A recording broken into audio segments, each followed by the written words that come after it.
welcome or welcome back to my channel. For those who don't know me, my name is Katharine, and in today's video, I'm going to be discussing 25 books that I want to read in 2025.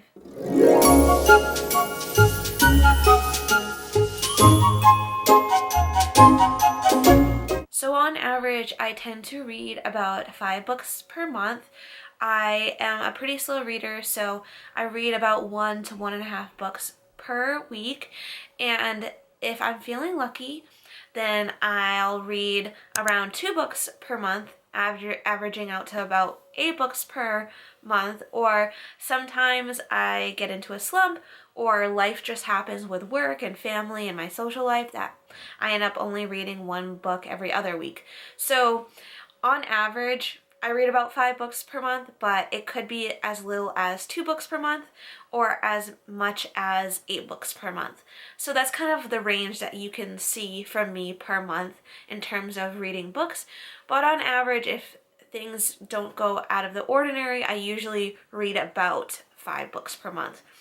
But let me just get into the 25 books that I want to read in 2025. It's a pretty reasonable number for me to set for myself because on Goodreads, I am setting a 50 book goal on there, because if I'm averaging about 5 books per month, that averages out to be 4 books per month if I set a goal for 50 books in a year. So that gives me some leeway to get into a book slump if that happens to happen, or if life happens, it's not so much pressure for me to read so many books. So setting my Goodreads goal to 50 averages about 4 books per month or 1 book per week, which is a good goal for me to have on Goodreads. But because, like I mentioned before, I average about 5 books per month, I should be able to outdo or go over my reading goal for the year if I keep on track of reading about 5 books per month. But I thought 25 books for 2025 would be a great idea for a video because it would keep me accountable for the goals that I want to have for 2025 and for keeping on track for my reading goal just in general for Goodreads. So 25 gets me halfway to that 50 mark goal. So I have a mixture of classics, nonfiction, and just books that have been put out recently.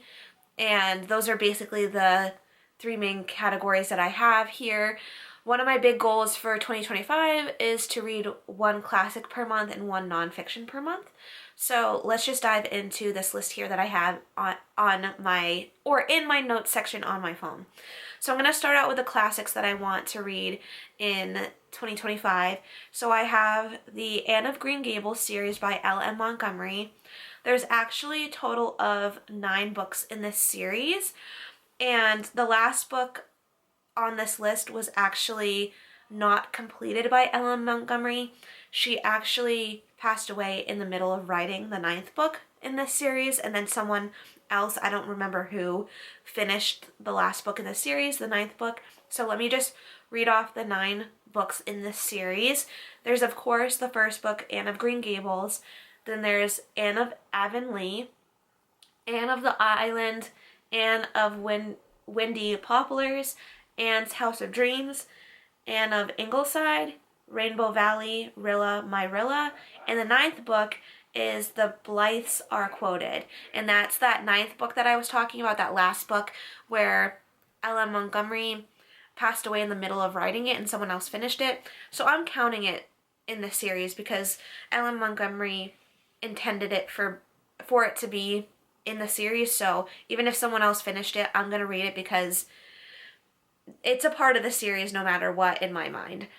And then the next classic that I'm considering, and I think it's considered a classic, it's just not as old, I believe, as the Anne of Green Gables series, and it's the Middle-earth series by J.R.R. Tolkien, and that includes 4 books. There's The Hobbit, The Fellowship of the Ring, The Two Towers, and The Return of the King. So right there in between Anne of Green Gables and Middle-earth, there's 13 books out of the 25 that I want to read for 2025. And then going on to the books that were published quite recently. They're not considered classics like the other books that I just mentioned. And I have 2 books by Amy Harmon. I just realized that Amy Harmon might be one of my favorite authors. I've only read 1 book by her, and that's why I'm saying that she possibly might be one of my favorite authors. I usually try to read at least 2 or 3 books by an author to see if their writing style and their books are some of my favorites. So I'm going to try to read 2 of her other books next year, one of them being What the Wind Knows and From Sand and Ash. I read Where the Lost Wander this past year, and it was a 6-star read for me, like beyond a 5-star. It was so good. I loved it, and I will take no criticism for it. It will be a book that I will always recommend to people. It's a hit. Not a Christian historical romance. I think it's just a historical romance with like some Christian undertones to it. I don't believe Amy Harmon identifies as a Christian author or writing Christian fiction, and she doesn't consider Where the Lost Wander a Christian fiction book. So I don't think I can call her a Christian fiction novelist or her books to be Christian fiction. But they do have some undertones of like Christianity. Like it mentions people praying and going to church and singing hymns and stuff like that. It mentions Jesus and God and stuff like that too. But I think her faith definitely inspires her books, and I think she is Christian. She just doesn't identify as as a Christian author or writing Christian fiction, or that her books are Christian fiction. But I'm excited to read those 2 books next year. It's What the Wind Knows and From Sand and Ash, like I just mentioned. And then I also want to read some Francine Rivers. So I have read quite a few of Francine Rivers' books, and I would consider her one of my favorite authors of all time. I've read Redeeming Love by her, The Masterpiece, and also A Lineage of Grace by her, and all of them were great. I gave A Lineage of Grace 3 stars just because it's biblical fiction. I don't know if it's because I'm just not interested in biblical fiction, and I know that I can just read about those people and about those stories in the Bible itself rather than reading a biblical fiction story, if that makes sense. I would rather just read it right out of the Bible, but maybe I just haven't read enough biblical fiction in general. I only have read The Lineage of Grace, which is considered biblical fiction. That's like the only biblical fiction I've read so far. So maybe I just need to read more biblical fiction in general, and maybe it'll change my mind. But those are the 3 books that I read by Francine Rivers. Redeeming Love and The Masterpiece were like 6-star reads for me. But The Lineage of Grace, like I mentioned, was a 3-star. It was good. Like, it kept my interest and I enjoyed it, but it wasn't like my all-time favorite book. But the 2 other books that I've read by her were like amazing. So I want to read more of her books. I heard her Mark of the Lion series is really good, and it's like a must-read for a lot of Christians in terms of Christian fiction.